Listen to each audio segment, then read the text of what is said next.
Alhamdulillah, Alhamdulillah nahmaduhu wa nasta'inuhu wa nastaghfiruh wa nu'minu bihi wa natawakkalu alayhi wa na'udzu billahi min shururi anfusina wa min sayyiati a'malina man yahdihillahu fala mudilla lahu wa may yudlilhu fala hadiya lahu wa ashhadu an la ilaha illallah wahdahu la sharika lahu وأشهد أن محمدا عبده ورسوله أما بعد فإن خير الحديث كتاب الله وخير الهدي هدي محمد صلى الله تعالى عليه وسلم وشر الأمور محدثاتها وكل محدثة بدعة وكل بدعة ضلالة وكل ضلالة في النار. قال الله تبارك وتعالى في كلامه المجيد والفرقان الحميد ومن لم يتوب فأولئك هم الظالمون. صدق الله العلي العظيم. রাসূলুল্লাহ সাল্লাল্লাহু আলাইহি ওয়াসাল্লাম বলছেন, কুল্লু বনি আদম খাত্তা কুল্লু বনি আদম খাত্তা ওয়া খায়রুল খাত্তাইন আত-তাইবুন। যে পৃথিবীতে যত মানব সন্তান আছে, আদম সন্তান আছে, যত মানুষ আছে, সবাই ভুলকারী, সবার দ্বারা ভুল হয়, সবার দ্বারা পাপ হয়, কিন্তু খায়রুল খাত্তা আর তাইবুন, খায়রুল খাত্তা আর তাইবুন, তাদের মধ্যে ওই ব্যক্তি সবচেয়ে ভুলকারী যে তওবা করে। তো আজ আমি আপনাদের সামনে পাপ কী করে মোচন হয়, পাপ কী করে মাফ হয়, তার 10টা কারণ বলবো, যে 10টা কারণের মাধ্যমে মানুষের পাপ আল্লাহ মাফ করে দেয়। দেখেন আল্লাহ তাআলা কত দয়ালু, কত মেহেরবান। তিনি মানুষকে সব বলে দিয়েছেন, এই পাপ সেই পাপ, এই করলে পাপ হয়, সেই করলে পাপ হবে। কোরআন হাদিসের মধ্যে সমস্ত বলে দিয়েছে যে এই জিনিস পাপ, এই কাজ করলে পাপ হয়, যাতে আমরা পাপ থেকে, ওই সমস্ত পাপ থেকে বাঁচতে পারি। আবার আল্লাহ কত বড় দয়ালু দেখেন, যে আমরা জানার পরও ওই সমস্ত পাপ করে থাকি, জেনে শুনে করে থাকি। তো আল্লাহ তাআলা এত বড় দয়ালু যে আমার বান্দাকে বলে দিয়েছি এই পাপ, তারপর সে পাপ করে ফেলছে, পাপের বোঝা তাদের ঘাড়ে চেপে আছে, আর ওই বোঝা নিয়ে কবর গেলে জাহান্নামে যেতে হবে। তা আল্লাহ কত বড় দয়ালু, তিনি আমাদের পাপ যাতে মাফ হয়ে যায় এই জন্য তিনি আমাদেরকে কি করছেন, তার পদ্ধতি শিখিয়ে দিয়েছেন। তো দেখেন এমন 10টা কারণ আছে, যে 10টা কারণে মানুষের পাপ আল্লাহ মাফ করে দেয়। 1 নম্বর হচ্ছে ইস্তেগফারের মাধ্যমে মানুষের পাপ মাফ হয়ে যায়। ইস্তেগফার কাকে বলা হয়? ইস্তেগফার হচ্ছে এমন কিছু দোয়া যেটা স্পেশাল দোয়া পাপ মাফ করার, ঠিক আছে? ওই দোয়া পাঠ করলে আল্লাহ তার ওই দোয়ার বরকতে তার পাপগুলোকে মাফ করে দেয়। এবার সে দোয়া যেরকম আস্তাগফিরুল্লাহ আস্তাগফিরুল্লাহ আস্তাগফিরুল্লাহ আস্তাগফিরুল্লাহ ওয়া আতুবু ইলাইহি আস্তাগফিরুল্লাহ আযীম। আর আছে, আরো বড় বলতে পারেন, আস্তাগফিরুল্লাহ আল্লাযী লা ইলাহা ইল্লা হুয়াল হাইয়ুল কাইয়্যুম ওয়া আতুবু ইলাইহি ইত্যাদিকে ইস্তেগফার বলা হয়। তো এইগুলো যদি, এই দোয়া যদি আপনি পাঠ করেন তাহলে কি হবে, আপনার পাপ আল্লাহ মাফ করে দিবে। তো দেখেন ইস্তেগফার এমন জিনিস, শুধু এই নয় যে যারা পাপ করবে তারাই ইস্তেগফার পাঠ করবে, তা নয়, বরং আল্লাহ তাআলা বলছে ওয়াতুবু ইলাল্লাহি জামিআন আইয়ুহাল মুমিনুন লাআল্লাকুম তুফলিহুন। আল্লাহ তাআলা সূরা নূরের 31 নম্বর আয়াতে এই কথা বলছেন। আল্লাহ বলছেন ওয়াতুবু ইলাল্লাহি জামিআ, এবং তোমরা সবাই আল্লাহর নিকট তওবা করে ইস্তেগফার করো। আইয়ুহাল মুমিনুন, হে মুমিন বান্দারা, কেন? লাআল্লাকুম তুফলিহুন, সম্ভবত তোমরা কামিয়াব হয়ে যাবে। ইস্তেগফার করলে আল্লাহ গ্যারান্টি দিয়েছে তোমরা কামিয়াব হয়ে যাবে। কামিয়াব মানে কি? সফল কাম হয়ে যাবে, তোমাদের কোনো দুনিয়া আখিরাতে কোনো অসুবিধা থাকবে না, যদি ইস্তেগফার করো, তওবা করো আল্লাহর নিকট। তো এই ব্যাপার, তো ইস্তেগফারের মাধ্যমে মানুষের পাপ মাফ হয়। এবার শুধু এই নয় যে যারা পাপ করবে তারা ইস্তেগফার করবে, বরং যারা মুমিন ব্যক্তি সবসময় নামাজ পড়ে, রোজা রাখে, আর ভালো কাজ করে, পাপ করে না, তারা ইস্তেগফার করবে। কেন? ইস্তেগফারের মাধ্যমে যেমন পাপ মাফ হয়, ইস্তেগফার পাঠ করলে আপনার যদি পাপ নাও থাকে, আপনি আল্লাহর নিকট বিশাল মর্যাদা হয়ে যাবে, আল্লাহ আপনাকে খুব ভালোবাসবে। কোরআনে আল্লাহ তাআলা বলছে, আল্লাহ তাআলা দুই প্রকার মানুষকে ভালোবাসে। এক নম্বর, যারা সবসময় তওবা করে, ইন্নাল্লাহা ইউহিব্বুত তাওয়াবিন ওয়া ইউহিব্বুল মুতাতাহহিরিন। আল্লাহ যারা তওবা করে আল্লাহ তাদেরকে ভালোবাসে, আর যারা পাক পবিত্র থাকে সবসময় আল্লাহ তাদেরকে ভালোবাসে। আল্লাহ কোরআনের মধ্যে বলে দিয়েছে কথা, ঠিক আছে? তো ইস্তেগফার আমরা কি করব? সবাই পাঠ করব। যারা পাপ করি তারাও পাঠ করব, আর যারা পাপ করি না, আমরা এভাবে সবসময় ভালো থাকি, নামাজ রোজা করি, দিনের কাজ করি, সব কিছু করি, পাপ থেকে দূরে থাকি, তারও ইস্তেগফার পাঠ করবো, সবাই পাঠ করব। কারণ আল্লাহ নবী সাল্লাল্লাহু আলাইহি ওয়াসাল্লাম তিনি বলছেন, আমি প্রতিদিন 70 বার ইস্তেগফার পাঠ করি, 70 বার ইস্তেগফার পাঠ করি। অথচ আমরা সবাই জানি আমাদের নবী হযরত মুহাম্মদ মুস্তাফা সাল্লাল্লাহু আলাইহি ওয়াসাল্লাম জীবনে কোনোদিন একটা পাপ করে নাই, কোনোদিন একটা পাপ করে নাই, তারপরে তিনি 70 বার করে ইস্তেগফার পাঠ করছে। তাহলে আমাদের কত পাঠ করা উচিত বলুন দেখি, কত পাঠ করা উচিত? আরেকটা ঘটনা বলি আপনাদেরকে, ইস্তেগফারের কত ফজিলত দেখেন। ইস্তেগফার পাঠ করলে আল্লাহ তাবারক তাআলা কিভাবে বিপদ দূর করে দেয়, কিভাবে বিপদ আপদ দূর, যে বিপদ চলে আসে আপনার উপরে, মাথার উপরে চলে আসে, আল্লাহর গজব চলে আসে, সেই বিপদ যদি দূর করতে চান তাহলে ইস্তেগফার পাঠ করুন। তার ঘটনা হযরত ইউনূস আলাইহিস সালামের ঘটনা। আল্লাহ তাবারক তাআলা হযরত ইউনূস আলাইহিস সালামকে একটা জাতির নবী বানিয়ে পাঠিয়েছিলেন। তিনি কয়েকশো বছর পর্যন্ত সেই জাতির নিকট আল্লাহর দিন পেশ করছিলেন। তাদেরকে বলছিল, তোমরা এক কলমা পড়ে নাও, আল্লাহকে মেনে নাও, তাহলে তোমাদের আল্লাহ তাআলা মাফ করে দিবেন এবং আল্লাহ তাবারক তাআলা তোমাদের আখিরাতে জান্নাত দান করবেন। এভাবে তাদের কাছে সব সময় দিনের দাওয়াত দিয়ে গেছেন, তারা কখনো মানে নাই, তারা মানে নাই। শেষকালে হযরত ইউনূস আলাইহিস সালাম বিরক্ত হয়ে গিয়েছিলেন, বিরক্ত হয়ে বলছেন, হে আল্লাহ তাবারক তাআলা, এই জাতি মানবে না, ওদেরকে এমনভাবে বুঝাচ্ছি, রাতে দিনে সব সময় আমি তাদের কাছে দিনের দাওয়াত দিচ্ছি, আল্লাহকে মানার দাওয়াত দিচ্ছি, তারা আল্লাহকে মানছে না। তবে আল্লাহ তাবারক তাআলা আপনাদেরকে এই জাতিকে ধ্বংস করে দেন।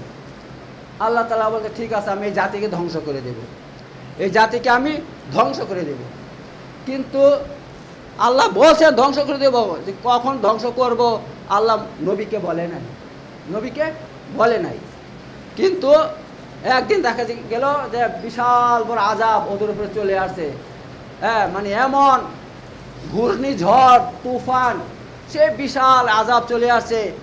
তখন ইউনূস আলাইহিস সালাম কি করছেন? ওই জাতিকে ছেড়ে চলে যাচ্ছেন। কারণ তিনি কি মনে করছেন? তিনি মনে করছেন যে আল্লাহ যখন বসে তাকে ধ্বংস করে দেবে, তাহলে আমি ওদের কাছে কেন থাকবো, আমি থাকলে আমিও ধ্বংস হয়ে যাব। তো আল্লাহর কাছে পারমিশন নেয়নি যে আল্লাহ ঠিক আছে, আপনি যখন ধ্বংস করে দেবেন তাহলে আমি ওদের কাছে থেকে আমার কি লাভ, আমি চলে যাচ্ছি, আমি অন্য কোথাও চলে যাচ্ছি। আল্লাহকে বলেন নাই, আল্লাহর কাছে পারমিশন নেয়নি। তো তিনি কি করছেন? ওখান থেকে বের হয়ে চলে যাচ্ছেন, আর আযাব চলে আসছে ওদের উপরে, বিশাল ঝড় তুফান, সে বিশাল বিভিন্ন রকমের আযাব চলে আসছে। এবার ওই জাতি যখন বুঝতে পারছে যে এই ইউনূস আলাইহিস সালাম আমাদের উপর এতদিন আল্লাহর দ্বীনের দাওয়াত দিয়েছে, আমরা সেই দাওয়াত কবুল করি নাই, আমরা সেই দাওয়াত গ্রহণ করি নাই, যার জন্য আল্লাহ রেগে গিয়েছে, এই জন্য এত বড় আযাব দিয়েছে। তারা বুঝতে পারছে এটা। এখন কি করব? যখন আযাব চলে আসে, আযাবকে দেখে সবাই তখন কি করতে লাগলো? এই আস্তাগফিরুল্লাহ পাঠ করতে লাগলো, আস্তাগফিরুল্লাহ আস্তাগফিরুল্লাহ আস্তাগফিরুল্লাহ, আল্লাহ মাফ করে দাও, মাফ করে দাও, আর কখনো তোমার বিরোধিতা করবে না, তোমার নাফরমানি করবে না, মাফ করে দাও আল্লাহ, মাফ করে দাও। যখন ইস্তেগফার পাঠ করতে লেগেছে, আর বুঝতে পারছেন আল্লাহর কাছে যারা ইস্তেগফার পাঠ করবে, সে যত পাপী হোক, আল্লাহ তাদের কি করে? তাদের রহমত দিয়ে ঘিরে ফেলে। ইস্তেগফার পাঠ করার সঙ্গে সঙ্গে আল্লাহ তাআলা ওই আযাব সব দূর করে দিয়েছে, বুঝতে পারছেন তো? এইবার ইউনূস আলাইহিস সালাম করলেন কি? ওই জাতিকে ছেড়ে দিয়ে একটা সাগর পার হচ্ছেন, একটা নৌকাতে তিনি উঠলেন। যখন নৌকাতে উঠেছে, সে নৌকা কি করছে? সে অনেকবার ঘটনা আছে, বলতে গেলে অনেক একদিন লেগে যাবে, ওই একটা ঘটনা, ওইদিকে যাবো না। তো মোট সার কথা হচ্ছে এই, যখন ওই নৌকাটা ডুবে যাওয়ার মতন হয়ে গেছে, আবার কেউ বলছে তিনাকে সেখান থেকে ফেলে দিয়েছে, ইয়াতে নদীতে ফেলে দিয়েছে, সাগরে। যখন ফেলে দিয়েছে তখন একটা মাছে তিনাকে গিলে ফেলছে, গিলে একদম সাগরের নিচে চলে গেছে সেই মাছটা। যে 40 দিন পর তিনাকে সে মাছটা কি করেছিল, তিনি মাছের পেটের মধ্যে তিনি তওবা করছিল আল্লাহর কাছে, হে আল্লাহ তাবারক তাআলা, আমি আপনার কাছ থেকে কোনো অনুমতি নেইনি, আমি জাতিকে ছেড়ে দিয়ে আমি পালিয়ে আসছিলাম, আমার এই অপরাধে আপনি আমাকে শাস্তি দিয়েছেন। হে আল্লাহ, আমি আমার গুনাহকে স্বীকার করছি, আমি আপনার কাছে, আপনি মহান আল্লাহ, আমি একটা জালেম গুনাহগার ব্যক্তি, আমাকে মাফ করে দেন। লা ইলাহা ইল্লা আনতা সুবহানাকা ইন্নী কুনতু মিনাজ জালিমিন, এই কথাটা তিনি বললেন। মাছের পেটে যখন বলছে, আল্লাহ তাআলা কি করলেন, হ্যাঁ, তিনাকেও মাফ করে দিয়েছে। ওই জাতিকে মাফ করে দিয়েছেন কিসের কারণে? ইস্তেগফার পাঠ করছিল এই জন্যে। আর মাছের পেটের ইউনূস আলাইহিস সালামকেও মাফ করে দিয়েছেন, তিনিও ইস্তেগফার, এটা এক প্রকার ইস্তেগফার, ঠিক আছে। এই যে দোয়াটা পাঠ করছে, এটা ইস্তেগফার, আল্লাহর নিকট ক্ষমা চাওয়া, নিজেকে ছোট মনে করা, নিজেকে অপরাধী মনে করা, আর আল্লাহ মহান ক্ষমাকারী, এই বলে ইস্তেগফার পাঠ করেছেন। সঙ্গে সঙ্গে আল্লাহ তাআলা কি করলেন, মাছকে হুকুম দিলেন যে তাকে একটা পারে কি করো, মাছ পেট থেকে বের করে দাও। মাছটা একটা পারে এসে তিনাকে পেট থেকে বের করে দিল, তিনি কি করলেন, মাছের পেট থেকে বের হয়ে গেলেন। বুঝতে পারছেন তো? তো এই ব্যাপার ইস্তেগফারের বিশাল ফজিলত। ইস্তেগফার যারা পাঠ করবে আল্লাহ তাদেরকে নাজাত দিবে, যত বড় মুসিবত হোক, যত বড় বিপদ আপদ হোক, ঠিক আছে। তো গুনাহ মাফের 1 নম্বর কারণ কি? ইস্তেগফার। আর সেটা কি? আস্তাগফিরুল্লাহ, আস্তাগফিরুল্লাহ, সবচেয়ে বড় ছোট আস্তাগফিরুল্লাহ, আস্তাগফিরুল্লাহ, অথবা আপনি বলতে পারেন আস্তাগফিরুল্লাহ আযীম, আস্তাগফিরুল্লাহাল আযীম, আস্তাগফিরুল্লাহ অতুবু ইলাইহি, এটা বলতে পারেন। যেরকম আপনার যেটা জানা আছে সেটা পড়বেন। তো যদি এইভাবে আপনি ইস্তেগফার পাঠ করেন, গুনাহ মাফ হবে। নম্বর 2, গুনাহ মাফের 2 নম্বর কারণ হচ্ছে তওবা। তওবা কাকে বলা হয়? তওবা বলা হয় আপনি যে পাপ করেছেন পিছনে, অতীতে যত পাপ করেছেন, আপনার পাপ যতই বড় হোক, আপনার পাপ যতই বেশি হোক, হ্যাঁ, যতই বেশি হোক, আপনি যদি ওই পাপকে স্মরণ করে আল্লাহর সামনে নিজেকে সারেন্ডার করেন, অপরাধী মনে করে, আর নিজেকে অপরাধী মনে করে, আর লজ্জিত হয়ে আল্লাহর সামনে যে আল্লাহ, আমি অনেক পাপ করে ফেলছি, আমাকে ক্ষমা করে দাও আল্লাহ, এবং এভাবে যে আপনি ক্ষমা চান আর এই কথা বলেন যে আমি আর জীবনে দ্বিতীয়বার এই পাপ করব না, এই বলে যদি আপনার কাছে আল্লাহর কাছে ক্ষমা চান, আল্লাহর দিকে ফিরে আসেন, তাহলে আল্লাহ তাআলা আপনার পিছনের সমস্ত পাপকে আল্লাহ মাফ করে দিবেন। আল্লাহ তাআলা আপনার পিছনের সমস্ত পাপকে মাফ করে দিবেন। এই নিয়ে কোরআনের মধ্যে অসংখ্য আপনার এরকম আয়াত আছে, অসংখ্য আয়াত আছে। আল্লাহ তাআলা কোরআনের মধ্যে বলছে, এই সূরা নূরের মধ্যে আল্লাহ বলছে, অতুবু ইলাল্লাহি জামিয়া আইয়ুহাল মুমিনুন, ও জামিয়াত আইয়ুহাল মুমিনুন লাআল্লাকুম তুফলিহুন। আল্লাহ বলছেন কি, হে সমস্ত মুমিনরা, হে মুমিনরা, তোমরা সবাই কি করো, তওবা করো, হ্যাঁ, লাআল্লাকুম তুফলিহুন, তাহলে তোমরা কি কামিয়াব হয়ে যাবে, আল্লাহ তাআলা বলছে, ঠিক আছে। হ্যাঁ, আল্লাহ তাআলা তোমাদেরকে কামিয়াব করে দিবেন, এত কামিয়াব আল্লাহ তাআলা গ্যারান্টি দিচ্ছেন। তওবা করলে আল্লাহ কি করবে, যে আপনাদের পাপকে আল্লাহ মাফ করে দিবে, গ্যারান্টি আল্লাহ কোরআনের মধ্যে দিচ্ছে। এবং আল্লাহ তাআলা তার সঙ্গে কি গ্যারান্টি দিচ্ছে, যে আপনারা কামিয়াব হয়ে যাবেন, তওবা করলে কামিয়াব হয়ে যাবেন, আল্লাহ তাআলা বলছে। আর কামিয়াব বলতে কি বুঝতে পারছেন তো? কামিয়াব হচ্ছে আপনার জান্নাতে চলে যাওয়া, এর থেকে বড় কামিয়াব আর কিছু হইতেই পারে না। একটা মানুষ যদি জাহান্নামের আগুন থেকে বেঁচে যায় আর জান্নাতে প্রবেশ করা মানে সে অনন্ত অসীম কাল সুখ আর শান্তিতে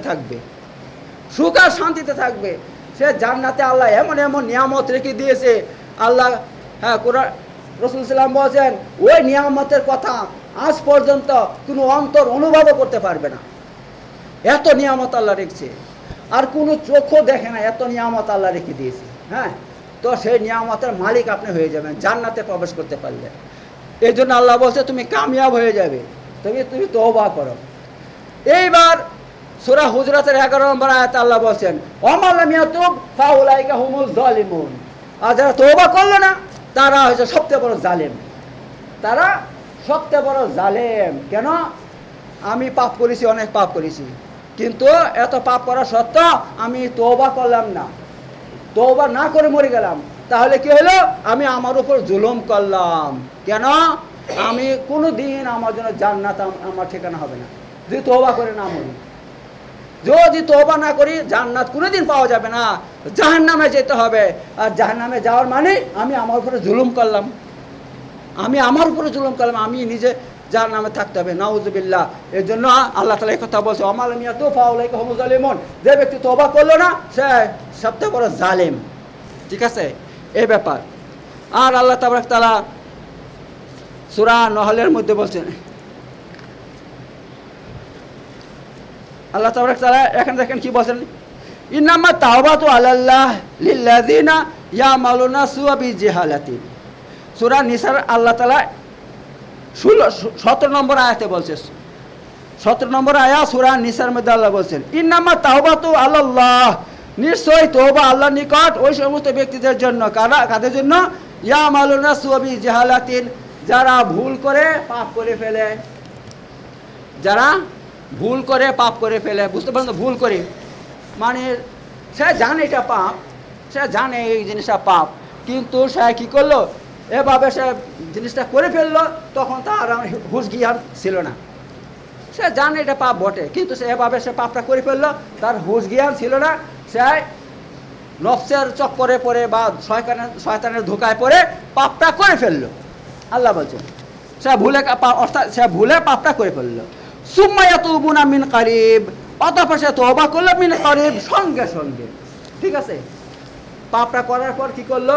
সে সঙ্গে সঙ্গে তওবা করলো। অনুশোচনা হলো তার মনে, হে আল্লাহ এই পাপটা আমি করে ফেলছি, এই কী করলাম, হে আল্লাহ তুমি আমাকে মাফ করে দাও, আল্লাহ মাফ করে দাও। তওবা মানে কি? আল্লাহ আমাকে মাফ করে দাও, স্বীকার করা যে আমি পাপটা করে ফেলছি, আর আল্লাহ এই পাপটা আমি দ্বিতীয়বার করবো না এবং ভবিষ্যতে কখনো করবো না। এই অঙ্গীকারকে তওবা বলা হয়। ঠিক আছে, এই অঙ্গীকারকে তওবা বলা হয়। এবার যখন সে তওবা করলো, তখন আল্লাহ বলছেন ফাউলাইকা ইয়াতুবু আলাইহিম, তো আল্লাহ তাআলা কি করেন? তার তওবাকে কবুল করেন। ওয়া কানা আলিমান হাকিমা, নিশ্চয় আল্লাহ আলিমান, মহাজ্ঞানী। মহাজ্ঞানী অর্থাৎ আল্লাহ তাআলা সবার জ্ঞান রাখেন, কে কি করছে না করছে সবার জ্ঞান রাখেন। পৃথিবীতে এমন কোনো মানুষ নাই যে আল্লাহ তার সমস্ত বিষয় সম্পর্কে খবর রাখেন না। আপনি সারা দিন কী করছেন না করছেন আল্লাহর মানে ফেরেশতা দরকার না, আল্লাহ নিজে খবর রাখে। আল্লাহ নিজে সবার খবর রাখে। অতএব আপনি যেতে পাপ করেন আল্লাহকে আপনি কখনো ইয়া করতে পারবেন না, আল্লাহর নিকট গোপন করতে পারবেন না, এটা আল্লাহ বলতে চাচ্ছেন। হাকিমান, এবং আল্লাহ হচ্ছে হাকিম, বিচারক, মহাবিচারক।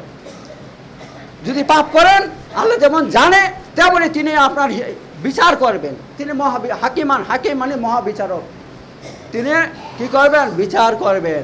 এটা আল্লাহকে ভয় করতে বলছে। আল্লাহ বলছে আল্লাহকে ভয় করো।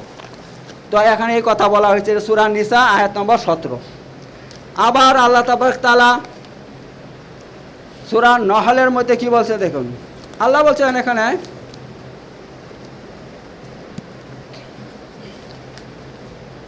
কই সুম্মাইনা রাব্বাকা লিল্লাযিনা আমিলু সুআ বিজাহালাতিন, এটা আপনার প্রতিপালক জানেন, কি জানেন? লিল্লাযিনা আমিলু সুআ বিজাহালাতিন, যারা ভুল করে কি করে পাপ কাজ করে ফেলে। জেহালাত মানে কি? জেহালাত মানে কি? না জানা, অজ্ঞ অবস্থায় মানুষ পাপ করে ফেললো। সুম্মা তাবু মিন বাদি যালিকা, এই পাপটা করার পর সে কি করলো? আল্লাহর কাছে তওবা করে ফেললো। ও আসলাহু, আর কি করলো? সংশোধন করে নিল। পাপটাকে সে সংশোধন করে নিয়েছে, অর্থাৎ সে পাপটা সে দ্বিতীয়বার করবে না, এই সব ঠিকঠাক করে নিয়েছে। ইন্না রাব্বাকা মিন বাদিহা লাগাফুরুর রাহিম, তাহলে জেনে রেখো নিশ্চয় তোমার প্রতিপালক এই পাপ করার পর যারা তওবা করবে লাগাফুর, অবশ্যই তাকে ক্ষমা করবেন, রাহিম। কেন? আল্লাহ হচ্ছে খুব দয়ালু, খুব দয়ালু। তো আল্লাহ তাআলা এখানে এই কথা বলছেন।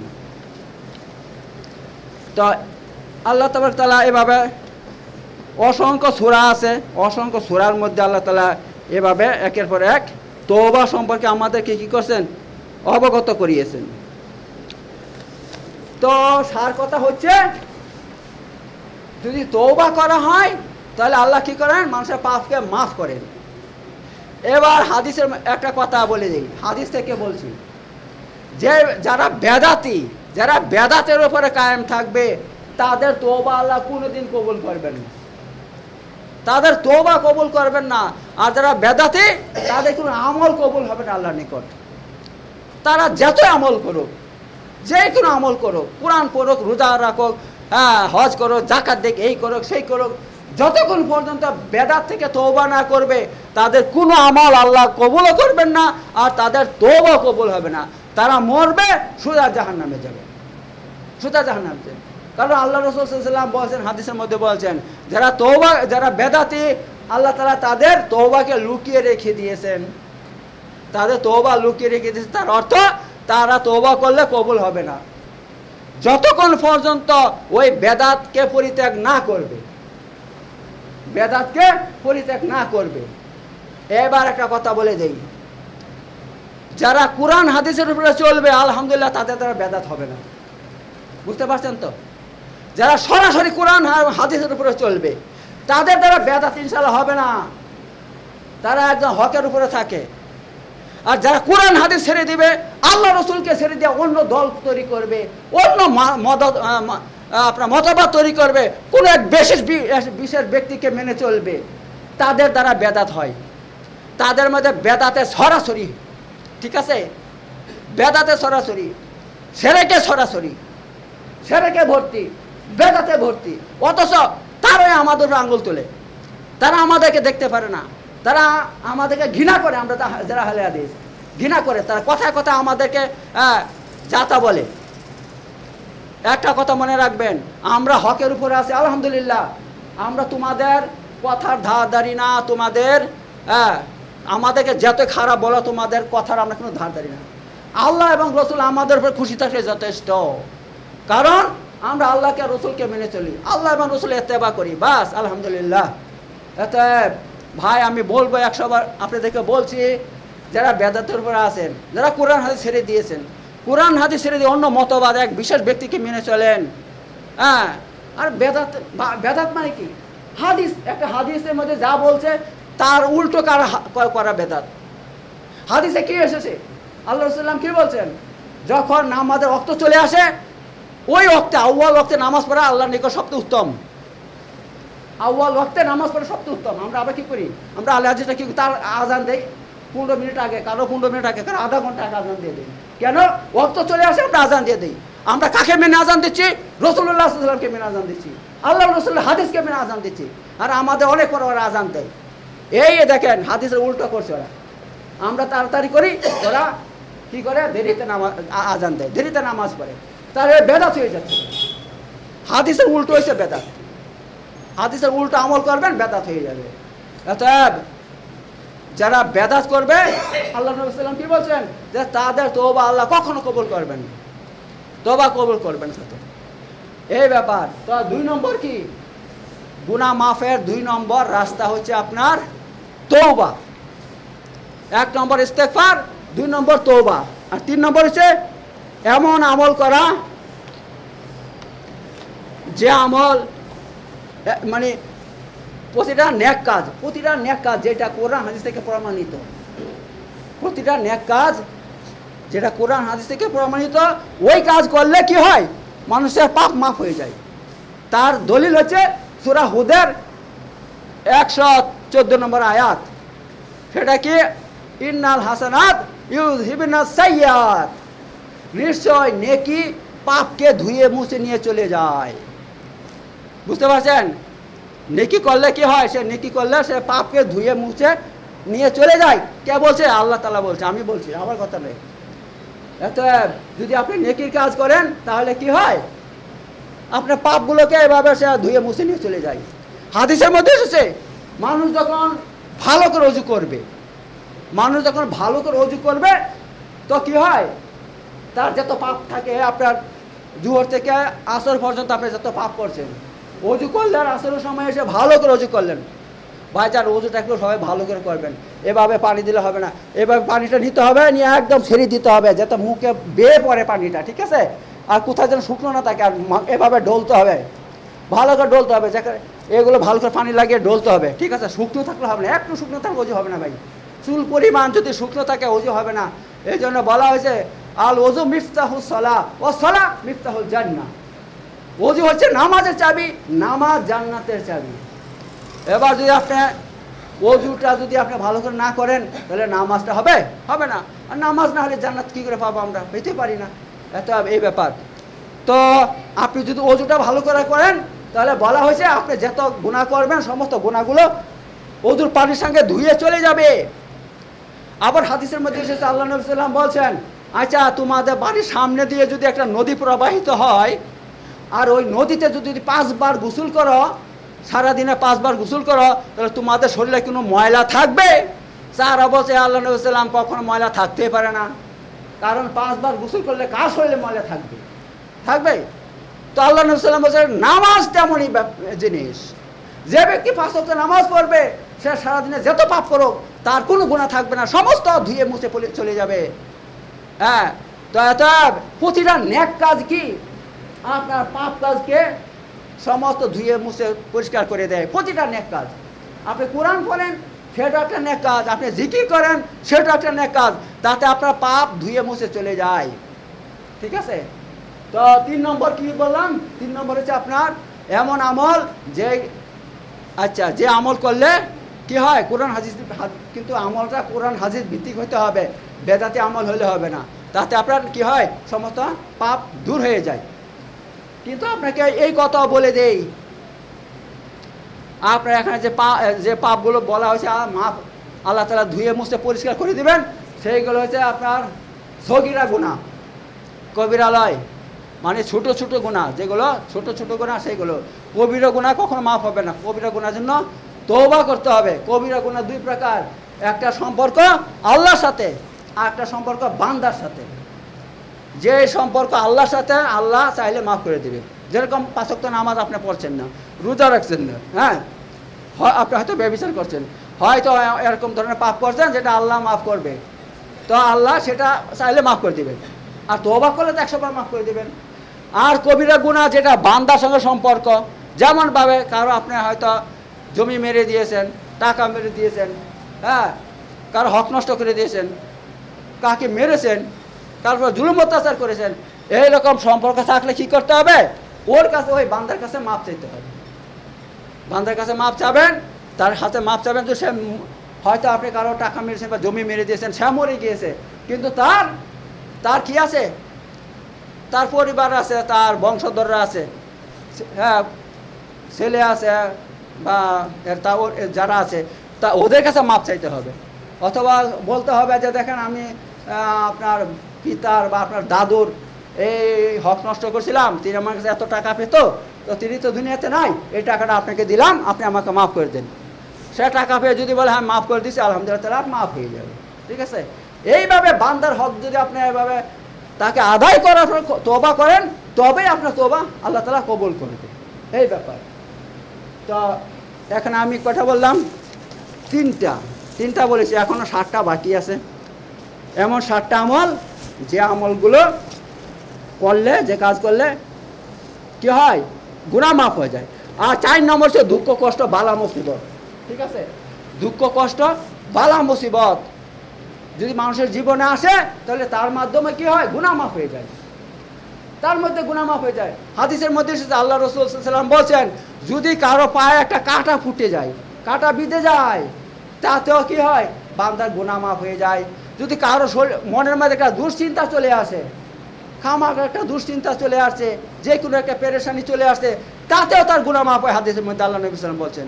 এমনকি আল্লাহ নবী সাল্লাল্লাহু আলাইহি ওয়াসাল্লাম বলছেন, যদি কারো একটু দুর্বলতা চলে আসে, ক্লান্তি চলে আসে, এত ক্লান্তি লাগলো, দুর্বলতা লাগলো, সে চুপ করে বসে আছে, তাতেও তার গুনাহ মাফ হয়।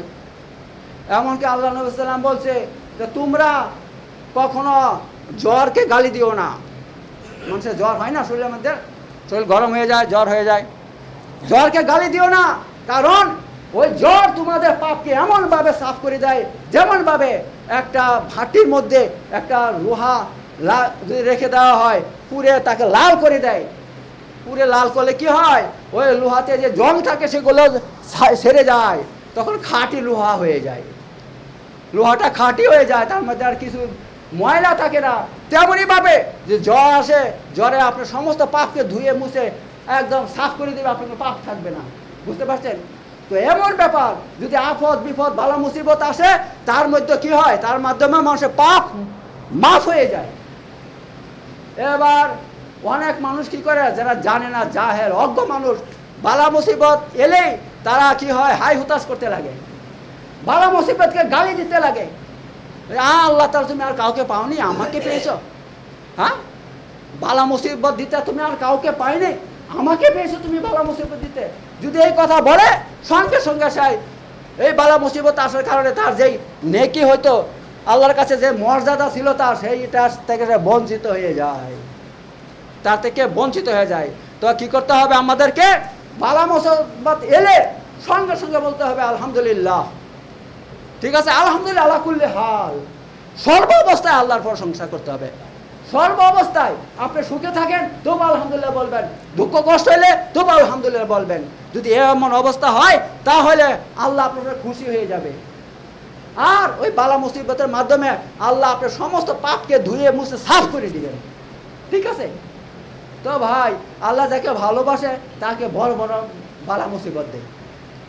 আল্লাহ যাকে ভালোবাসে তাকে বালা মুসিবত বেশি বেশি করে দেয়, যাতে তার পাপগুলো সমস্ত ধুয়ে মুছে সাফ হয়ে যায়, আর সে যেন আখেরাতে পাপ ছাড়া শুধু নেকি নিয়ে যেতে পারে, যেন আখেরাতে ঢুকবে আর জান্নাতে চলে যেতে পারে।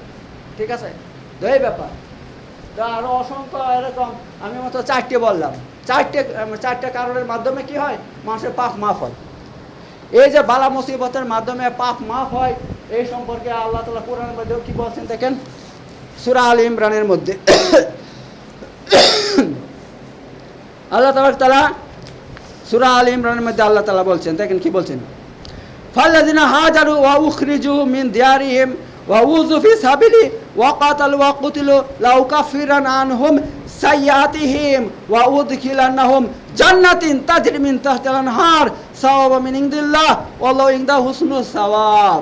আল্লাহ তাআলা বলছেন ফাল্লাযিনা হাজারু, এবং ওই সমস্ত ব্যক্তি যারা আমার রাস্তায় হিজরত করেছে, আমার রাস্তায় হিজরত করে। আমি যেরকম আমি এক ব্যক্তি আলহামদুলিল্লাহ আল্লাহর জন্য হিজরত করেছি, সব কিছু ছেড়ে দিয়ে আল্লাহর দিন শিক্ষা করার জন্য আমি এই দেশে চলে এসেছি এবং দিন শিক্ষা করেছি, এলম শিক্ষা করছি।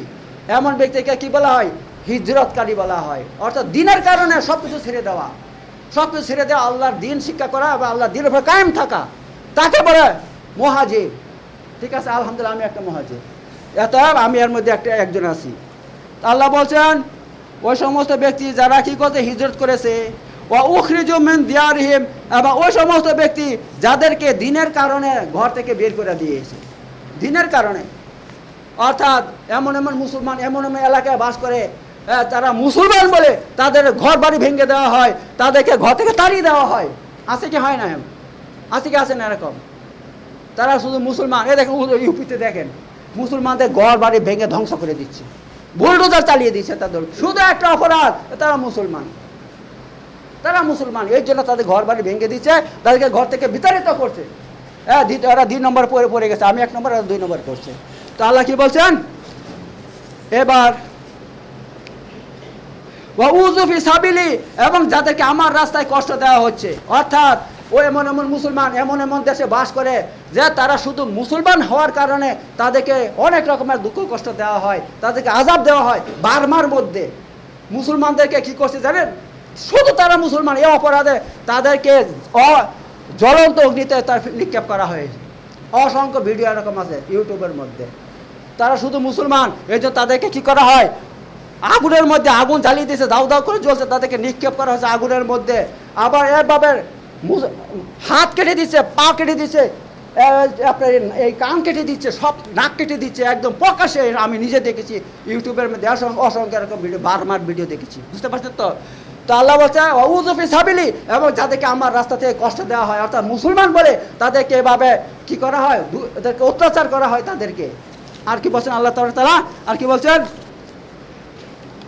ওয়া কাতালু, এবং তাদের সঙ্গে লড়াই করে, কি করে লড়াই করে, মুসলমান, এর জন্য ওদের সঙ্গে কি করে, প্রতিদিন ঝগড়া লেগেই থাকে, আর ওদেরকে মারপিট করতে থাকে। ঠিক আছে, ওরা মুসলমান, ওদেরকে মারো কাটো, ওদের সঙ্গে ঝগড়া করো, ইত্যাদি করতে থাকে। আর কি করে, ওয়া কুতিলু, এবং তাদেরকে হত্যা করা হয় মুসলমান হওয়ার অপরাধে। তো আল্লাহ কি বলছেন এবার দেখেন, আল্লাহ বলছেন লাউকাফিরান্না আনহুম সাইয়্যাতিহিম, আমি অবশ্যই অবশ্যই তাদের সমস্ত পাপকে মাফ করে দেব। যাদেরকে এভাবে কষ্ট দেওয়া হয় মুসলমান হওয়ার কারণে, তারা যদি সবুর করে আমি কি করব, তাদের সমস্ত পাপকে মাফ করে দেব আল্লাহ তাআলা বলছে। আর কি করব, ওয়ালা উদখিলান্নাহুম জান্নাতিন, আর আমি তাদেরকে অবশ্যই অবশ্যই আল্লাহ উদখিলান্না বলছেন, লামে তাকিদ নুনে তাকিদ ডবল তাকিদ দিয়ে বলছেন যে আমি তাদেরকে অবশ্যই অবশ্যই জান্নাতে প্রবেশ করাবো। তাজরি মিন তাহতিহা আনহার, যেই জান্নাতের নিচে দিয়ে নদী প্রবাহিত। তাহলে কি বুঝতে পারছেন, এই আয়াত থেকে কি বুঝতে পারছেন? যদি আপনার উপর দুঃখ কষ্ট আসে, যে কোনো দুঃখ কষ্ট আসুক, আপনাকে মুসলমান হওয়ার কারণে যদি আপনাকে দেশ ছাড়া করে, আপনাকে মুসলমান হওয়ার কারণে প্রতিদিন আপনাকে মারে কাটে, মুসলমান হওয়ার কারণে আপনাকে যদি দেশ ছেড়ে অন্য দেশে যেতে হয়, হিজরত করতে হয়, হ্যাঁ, এভাবে যতগুলো আল্লাহ এখানে বলছেন, আরও যত রকমের কষ্ট আছে, মুসলমান হওয়ার কারণে আরও যত রকমের কষ্ট মানুষ দিবে আপনাকে, অথবা কেউ কষ্ট আপনাকে দেয়নি, এভাবে আপনার বালা মুসিবত চলে আসছে। আপনার ঘরে রোগ আছে, শোক আছে, কত কি আছে, হ্যাঁ, টাকার অভাব, পয়সার অভাব, খেতে পারছেন না, পড়তে পারছেন না, হ্যাঁ, অনেক রকমের আপনার দুঃখ কষ্ট বালা মুসিবত আপনার উপর চেপে আছে। সর্বাবস্থায় আপনি কি করছেন, সবুর করছেন। আপনি শুধু সবুর করতে হবে ভাই, সবুর করতে হবে, কিন্তু আপনাকে করলে হবে না, বেসবুর হইলে হবে না। যদি সবুর করেন তাহলে আল্লাহ বলছেন আমি তোমার সমস্ত পাপকে আমি কি করব, সমস্ত ধুয়ে মুছে সাফ করে দেব, 1 নম্বর। আর 2 নম্বর, অবশ্যই অবশ্যই আমি তোমাকে জান্নাতে প্রবেশ করাবো, সূরা আলে ইমরান আয়াত নম্বর 195 আয়াতে আল্লাহ তাআলা এই কথা বলে দিয়েছেন। ঠিক আছে, তাহলে কি বুঝতে পারছেন? 4 নম্বর হচ্ছে আপনার, 4 নম্বর, যদি বালা মুসিবতে আমরা সবুর করি, দুঃখ কষ্টতে সবুর করি, তাহলে কি হয়, আমাদের পাপ আল্লাহ মাফ করে দেয় এবং আমাদের জন্য আল্লাহ জান্নাতকে সহজ করে দেয়, আমাদের জন্য জান্নাত আল্লাহ তাআলা সহজ করে দেয়। তো আল্লাহ তাআলা ঠিক আছে আমাদেরকে এভাবে এ সমস্ত জানার, শোনার এবং তা মানার তৌফিক দান করুক, তারপর আমল করার তৌফিক দান করুক। বারাকাল্লাহু ফিল আযীম ওয়া নাফা'না ওয়া ইয়াকুম বিল হাকিম ইন্নাহু তাআলা জাওয়াদুন কারীমুন মালিকুন বারুর রাউফুর রাহিম।